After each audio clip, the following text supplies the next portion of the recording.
온 우주의 기운, 외계인 혼혈 프로젝트. 노력한다. 열심히 하네. 전후무한 특종 랭킹쇼 프리한 식구 엑스파일. 저 오컬리 요원이 이번엔 우주의 메시지를 들고 왔어요. 이제 아이의 모습을 아이라고? 그리는 건데요. 저게? 네. 아이들이 외모가 다른 것. 바로 아이들의 친아빠. 이 친아빠가 외계인이기 때문입니다. 아빠는 외계인? 자, 이 아이들의 그림을 보여준 사람은 바로 이 여성인데요. 올해 28살의 브리짓 닐슨이라는 여성인데요. 이쁘다 또. 그녀는 16살 때 처음으로 외계인과 접촉했다고 주장하는데요. 하지만 그냥 만남만 가진 게 아니라요. 왜, 오 왜? 마이 갓! 뭐 왜? 놀라지 마십시오. 걱정하지 마. 절대 놀라지 마십시오. 외계인과 성관계까지 가졌다고 합니다. 자, 하지만 이게 끝이 아닙니다. 아 그래요? 이 시작입니다. 진짜? 딸 6명, 아들은 4명, 아유 다복하시네. 무려 10명이나 되는 아이고야. 외계인 아이를 가진 엄마라고 본인을 주장하고 세상에 있는데요. 어떻게? 정말 이 믿기 힘든 이야기를 하는 브리짓은 2012년도에 역시 자신도 외계인을 낳았다고 주장하는 60세 샤론 맥코믹씨와 함께 하이브리드 칠드런 커뮤니티라는 단체를 만들었는데요. 단체까지. 단체의 목적은 외계인과 인간의 혼혈, 즉 하이브리드 칠드런들이 지구로 돌아왔을 때 함께 살 수 있는 공간을 마련하고 외계인 아이들에 대한 사람들의 인식을 좋은 방향으로 개선하자는 어떻게 보면 인권단체라고 외계인 인권단체군요. 외계인 아이를 가졌다고 주장하는 여인들, 그 진실이 궁금하시다고요? 프리한 식구 엑스파일. 원래 얘 하는 거야 이거? 예. 저 오컬리 요원의 결론은요. 언제나 진실은 저 너머에 있습니다. 자 그러면 이제 우리 1, 2위가 한 기자님인데 헤드라인부터 알려주세요. 충격! 냉동인간 생존 실화? 도심 속 공포의 좀비 바이러스. 저희가 1회 때 소개해드렸었죠. 냉동인간. 실제로 냉동인간이 됐다가 살아난 케이스가 있습니다. 미국 펜실베니아 주립대학교에 다니는 26살 청년 저스틴 스미스. 2015년 2월 20일 밤 친구들과 거하게 술을 마신 스미스는 술도 깰 겸 집까지 걸어가기로 합니다. 한겨울이었음에도 불구하고 술 기운에 내린 결정이었죠. 그런데 스미스가 한 가지 간과한 게 있었는데 바로 술집에서 집까지의 거리가 무려 3.2km에 달한다는 사실이었습니다. 그렇게 무작정 걷기 시작한 스미스. 역시나 결국 매서운 추위를 이기지 못하고 길 한가운데서 쓰러지고 말았습니다. 당시 기온이 위험해. 영하 20도였다고 해요. 아, 위험해, 그 추위에 길에서 잠을 잤으니까요. 얼어 한편 죽어. 다음 날 아무 사정도 모르는 스미스의 아버지는 외박을 한 아들이 연락도 되지 않자 곧장 아들을 찾기 위해 집을 나섰습니다. 그리고 얼마 후 눈더미 위에 누워있는 스미스를 발견한 아버지는 황급히 아들에게 다가갔는데요. 그러나 이미 아들의 몸은 차갑고 딱딱하게 굳어 있었습니다. 아이고. 당시 급히 아버지의 신고를 받고 현장에 도착한 응급 의료진의 소견 역시 동사였습니다. 그런데 의료진 중 한 명이었던 제럴드 콜맨의 의견은 달랐습니다. 이미 심장이 뛰지 않는 스미스를 치료해보자! 라는 진단을 내린 거죠. 의료진들은 먼저 인공 혈관을 만들어 스미스의 혈액을 몸 밖으로 빼냈고요. 그리고 그 혈액에 산소를 공급하고 온도를 높이는 작업을 거쳐서 다시 스미스의 체내로 주입시켰습니다. 어떻게 뭐 근데 SF 그 영화 결과 같아. 그러니까. 정말 믿을 수 없는 일이 벌어지게 된 겁니다. 보름 만에 혼수 상태에 있던 스미스가 기적적으로 눈을 뜨게 된 겁니다. 진짜 죽었다 깨어난 거죠. 더 놀라운 사실은요. 동사로 냉동인간 상태였음에도 불구하고 뇌 손상은 거의 없었고요. 스미스를 진료했던 의사들조차 과학으로 설명할 수 없는 일이라고 합니다. 비록 심각한 동상으로 새끼 손가락과 발가락 일부를 절단했지만요. 현재 스미스는 다시 학교를 다니면서 평범한 일상을 보내고 있다는데 냉동인간은 과연 먼 미래의 일만은 아닌 걸까요? 충격 실화 또 있습니다.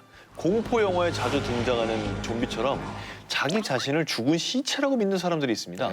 이미 죽었으니까 밥을 먹을 필요도 없고요. 결국 그런 생각을 하다가 굶어 죽기까지 한다는 이 끔찍한 증상은 프랑스의 신경의학자 주일스 코타르가 발견한 희귀 정신질환, 일명 코타르 증후군으로요. 좀비 증후군이라고 불립니다. 그런데 이 코타르 증후군을 넘어서 실제로 도심 한가운데 진짜 좀비가 나타나서 충격을 준 사건이 있었습니다. 2012년 6월 26일 평화롭던 중국 저장성의 원저우시 한 남성이 갑자기 지나가던 자동차를 막아섰고요. 유리창을 마구 두드리기 시작합니다. 당시 너무 놀란 여성 운전자는 도망치기 위해서 차에서 내렸는데요. 문을 두드리던 남성이 진짜 좀비처럼 이 여성의 얼굴을 마구 물어뜯은 겁니다.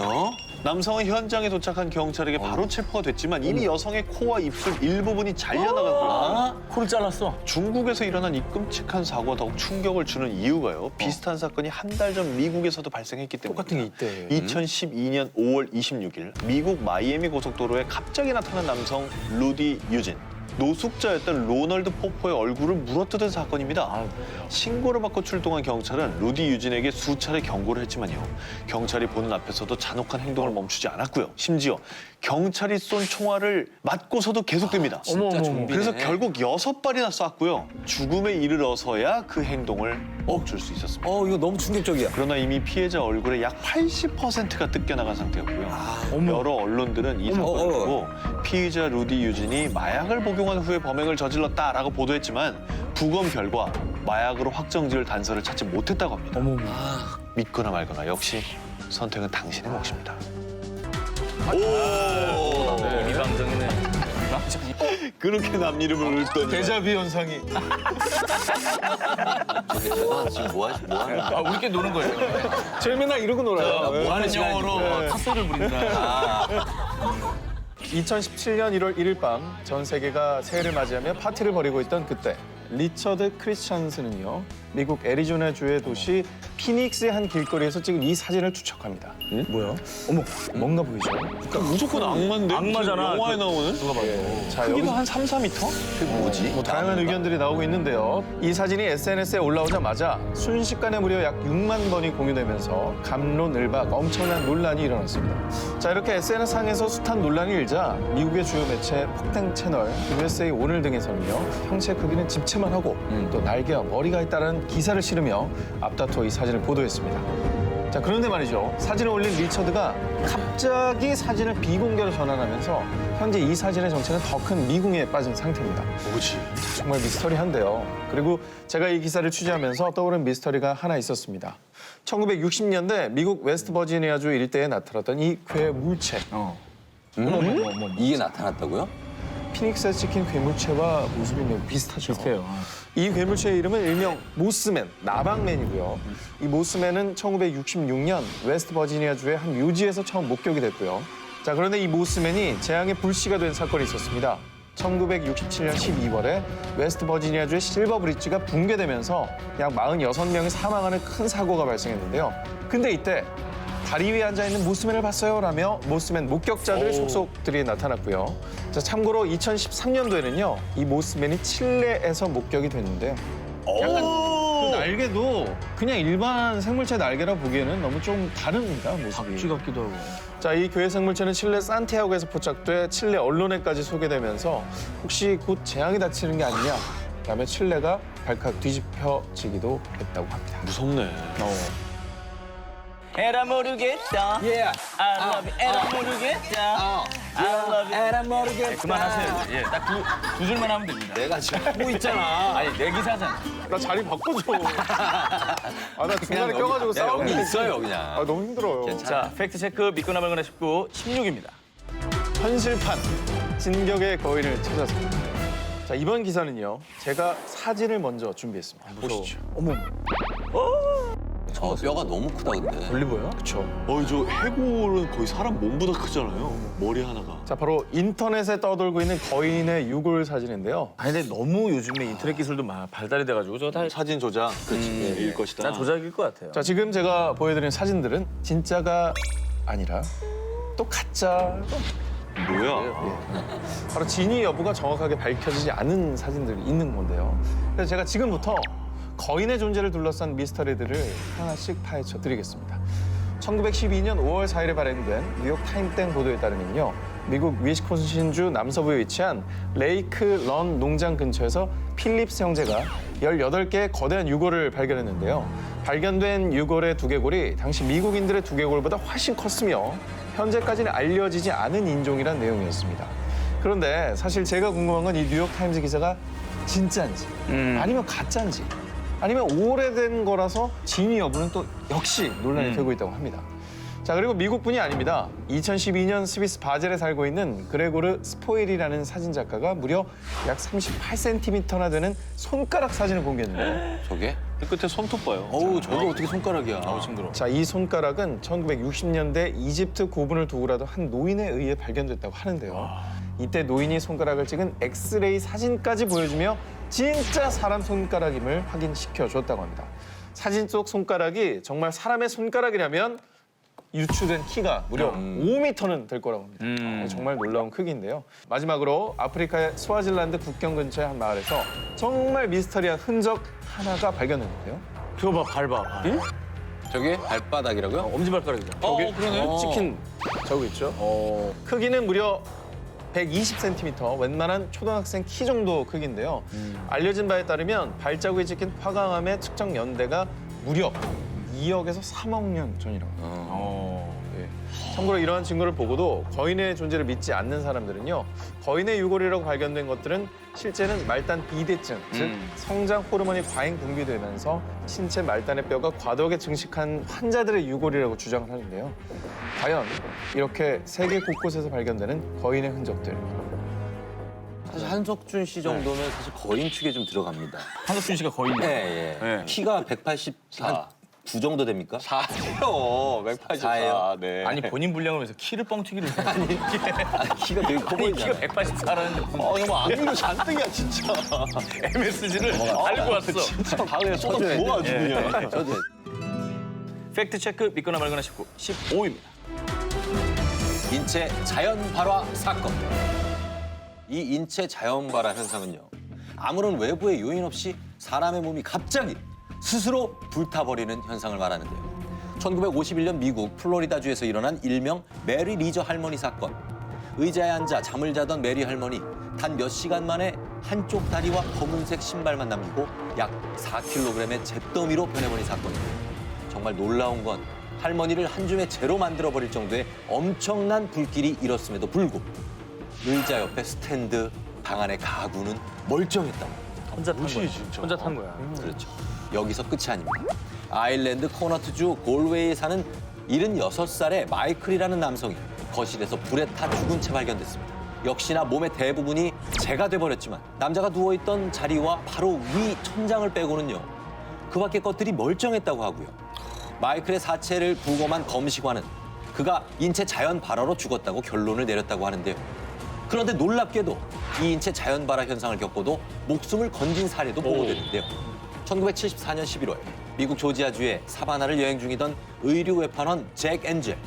그는 거주용 트럭에서 잠시 잠을 청했다가 잠에서 깨자마자 자신의 몸을 보고 깜짝 놀랐다고 합니다. 잭의 오른쪽 손이 그만 손목부터 손가락 끝까지 까맣게 타 있었고요. 가슴 쪽엔 폭발 흔적처럼 큰 화상 자국이 남아 있었기 때문이죠. 잭을 살펴본 의사들은 불길은 몸의 내부에서 시작된 것이라 결론을 내렸다고 합니다.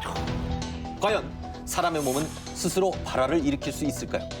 당신은 어떻게 생각하십니까? 팩트 체크 믿거나 말거나 19, 14일 공개합니다. 노스트라다무스가 예언한 2017년. 자, 여러분이 믿든 안 믿든 무려 3797년까지 앞으로 우리에게 일어날 미래를 내다본 사람이 있었는데요. 16세기 프랑스 의사 겸 점성가 노스트라다무스였습니다. 프랑스 혁명, 제2차 세계대전, 히틀러의 등장 등 전 세계에서 벌어진 수많은 사건들을 미리 예견했는데요. 노스트라다무스가 예견한 2017년, 올해 바로 저 노스트라다무스가 파헤쳐봤습니다. 그중에 가장 이슈가 되고 있는 것은 바로 새로운 강대국의 등장입니다. The false trumpet concealing madness will cause Byzantium to change its laws. 여기에 나오는 The false trumpet. 트럼펫. 트럼펫. 트럼프. 이 트럼펫이 미국의 제45대 대통령 도널드 트럼프를 의미한다는 거죠. 트럼프의 당선 이후 미국 내 수많은 법칙들이 변화할 것을 예고했습니다. 벌써부터 뭐 난리잖아요. 그 조짐이 있죠, 지금. 노스트라다무스의 추종자들은 이 내용이 새로운 지도자를 맞은 미국이 몰락하게 되면서 아시아의 강국인 중국이 부상하게 된다고 해석을 한 겁니다. 그런데 이 새로운 강대국 중국에 대한 예언은 또 다른 예언장인 바바방가도 언급한 부분입니다. 2018년 중국이 세계 열강으로 급부상할 것이라는 예언을 남겨 노스트라다무스의 예언에 무게를 실어줬습니다. 마지막으로요. 노스트라다무스가 한 2017년 예언에 우리나라도 포함되어 있습니다. 정말? The divided nation might reunite again. 진열된 국가가 다시 재결합할 것이라는 해석이 남북한의 통일을 의미한다는 겁니다. 저 사람은 정말 예언을 했을지 모르겠으나 네. 저거를 지금 보고 해석하는 사람들의 해석이 너무 개성적이어서 다 다르니까. 노스트라다무스의 근거가 이제 그 행성이 직렬을 한다 뭐 이런 얘기. 그러면 이제 그거 지구가 오늘이잖아요. 오늘 행성 직렬이 뭐예요? 달이랑 달, 화성이랑 화성, 금성이랑 금성. 한 줄로 돼 있는 직선이죠. 그러니까 녹화 시점으로. 노스트라다무스는 이제 이 현상을 보고 하늘에서 공포의 대왕이 내려온다 뭐 이런 식으로 예언을 했습니다. 그러니까 예. 왜 웃으세요? 제 옆에 네, 왜 웃으세요? 제 옆에 네. 아, 제가 왔나요? 상암동에 공포의 대왕이 내려왔네. 아니, 그게 아니라 내가 상암동에 어딜 봐서 무서워. 아니 그게 아니라 여보세요. 아니 그러니까 우리가 가르쳐 주고 해야 될 거 아니야. 자, 팩트체크 믿거나 말거나 싶고 13위 공개합니다. 내인은 뱀파이어? 창백한 얼굴, 검붉은 입술 속에 숨겨진 날카로운 송곳니, 인간의 피를 빨아마시고 햇빛에 노출되는 것을 극도로 꺼리는 뱀파이어. 우리가 영화 속에서나 봤던 뱀파이어가 실제로 현실에 존재한다면 믿으시겠습니까? 뭔가 피에 그 취향이 있는 사람까지는 믿겠는데 불로 불사를 어떻게 믿습니까? 피를 취미로 먹는 사람이 있다고요? 아 그러니까 취미로 먹는 게 아니라 그런 정말 변태적이고 범죄적인 취향을 가진 그렇죠, 사람이 예. 있다는 거죠. 있을 수는 있죠. 있을 수는 있죠. 저는 아니고. 아니고. 제가 방송하면서 본 그 케미 아니, 좀 중에 평가를- 최악의 케미. 평가를 그만해요. 최악의 케미. 아니 이러시면 제가 너무 힘들어요. 행복하냐고. 아, 얘 말 좀 들어주라고. 행복하면 됐어. 자기 할 말만 해. 남의 말 듣지를 않고. 난 저 형이 행복하면 됐어. 안 행복하대잖아요 지금. 지금. 저 자리 옮겨주지 마세요. 아, 진짜. 여기 있어. 저 전 기자가 소개해드릴 믿거나 말거나 현실판 뱀파이어는 오스트레일리아 브리스번에서 메이크업 아티스트로 활동 중인 조지나 컨돈. 어린 시절부터 탈라세미아라는 희귀병을 앓고 있었는데요. 참고로 이 희귀병은 잦은 빈혈 때문에 주기적으로 피를 수혈해줘야 하는 질병입니다. 하지만 조지나가 수혈 대신에 선택한 것은 바로 피를 먹는 것이었습니다. 자신의 몸에 생긴 상처의 딱지를 일부러 떼내서 흐르는 피를 그 피를 빨아먹었다는데요. 게다가 조지나는 햇빛을 많이 쐬면 피부에 염증이 생기는 피부염도 앓고 있어서요. 더더욱 뱀파이어 같은 삶을 살 수밖에 없었다고 합니다. 이렇게 어둠 속에서 뱀파이어 생활을 하고 점점 피의 맛에 길들여진 조지나는 이후 흡혈귀 무도회 또는 자신과 비슷한 취향을 가진 일명 고스클럽 등을 전전하며 자신에게 피를 제공해줄 사냥감을 찾아다녔다고 합니다. 최근에는 오직 한 사냥감, 바로 남자친구 자밀의 피만 마신다고 합니다. 참고로 피만 마시는 건 아니고요. 다른 음식도 섭취를 하는데 피를 정기적으로 마셔주는 거라고 합니다. 아, 지금 넌 너무 무서워. 아니, 나 저거를 아까 저 영화 트와일라이트이 애들 여럿 버렸네. 뱀파이어겠습니까? 조종 씨 말씀처럼 존경하시는 분이 혹시나 있을까 하고 말씀드리는 건데 정확히 아셔야 됩니다. 의학적으로 피를 섭취하는 행위는요. 바이러스에 의해 발병되는 B형 감염과 아유. HIV 같은 전염성 질병에 걸릴 위험성을 높인다고 합니다. 절대 따라하시면 안 되는 아이고야. 사항이라는 걸 그렇죠. 명심하시고.